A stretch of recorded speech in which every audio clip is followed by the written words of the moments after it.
Mais quand tu travailles vraiment dans le domaine, tu réalises, surtout avec les couples aussi, à quel point la communication, c'est un élément essentiel à la satisfaction. Ouais.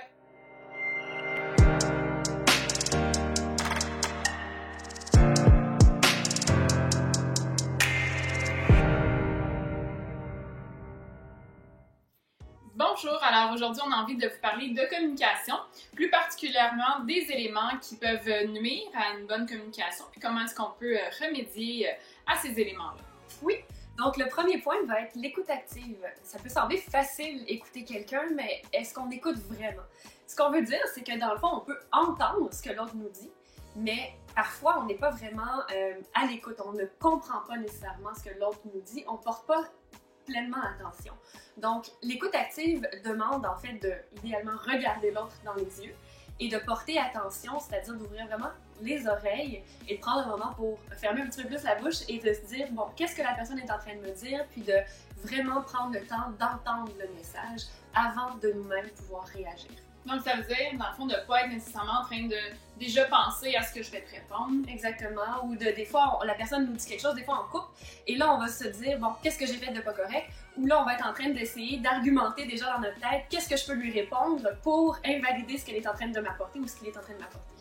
Exactement. Donc, tu parles invalider, mais justement, l'autre point qui devient important, une fois que j'ai bien écouté, c'est d'aller valider. Hein? Est-ce que ce que j'ai compris, c'est vraiment ce que l'autre veut me dire?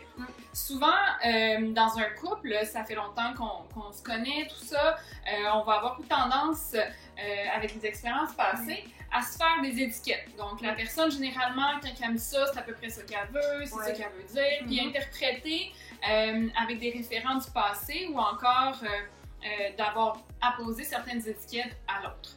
Alors, ce que ça va donner, c'est que là, je vais me mettre à interpréter en fonction de ces étiquettes-là, en fonction des shortcuts que j'appelle, là, ce qu'on va se créer dans notre tête, ce que l'autre est en train de me dire. Donc, évidemment, je ne serai pas à l'écoute, mais non plus, je n'irai pas valider, puis ça crée souvent des malentendus parce que là, j'ai interprété quelque chose qui, dans le fond, n'était pas nécessairement ce que l'autre voulait me partager. Exactement.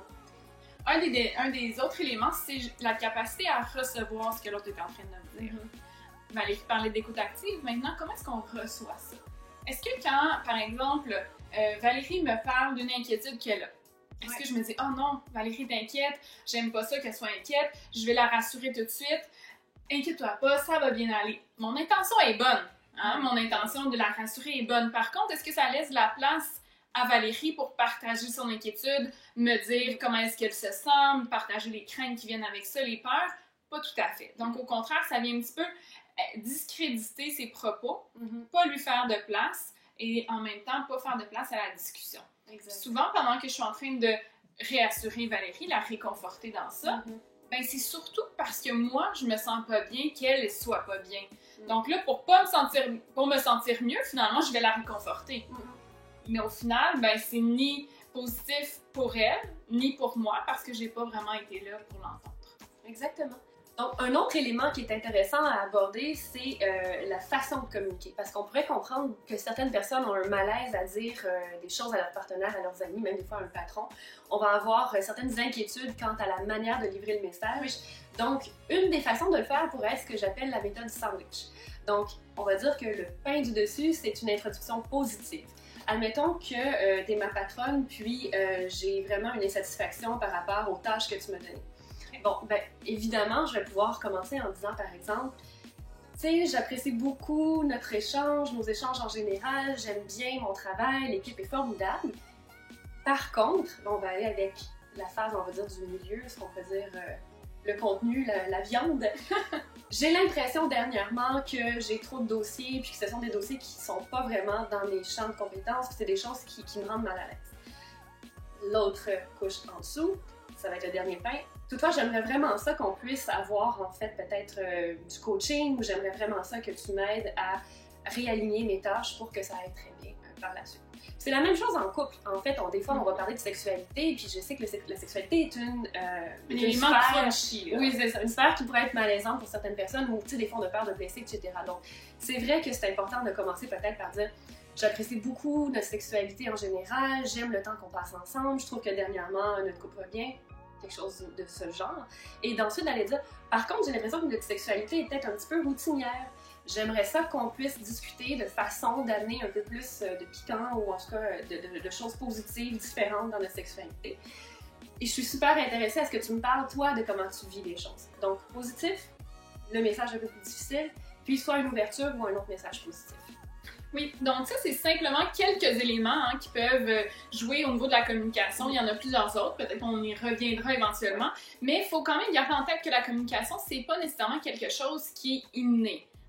C'est quelque chose qui se développe, c'est une habileté qu'on peut acquérir, puis c'est pas nécessairement quelque chose qu'on apprend tout jeune, tout dépendant des familles dans laquelle est-ce qu'on vient, ben ça peut avoir joué sur la façon dont j'ai appris à communiquer. Donc, il faut garder en tête que même adulte, on peut travailler sur cet élément-là, puis justement faire en sorte que ça devienne positif, comme au sein du couple, au sein des relations en général, puis ça va m'amener plus de satisfaction aussi par le fait même, parce qu'il risque d'avoir moins de malentendus, puis moins de possibilités de conflit. Exactement. Donc, si vous avez apprécié notre capsule aujourd'hui, n'hésitez pas à cliquer sur le pouce en l'air ou à vous abonner à notre chaîne si ce n'est pas déjà fait. Et vous pouvez aussi appuyer sur la petite clochette pour avoir les notifications dès qu'on poste une nouvelle capsule. Merci beaucoup. À bientôt. Oui, mais c'est si important, Virginie. Si important. Communiquer est la base de tout couple et de toute relation.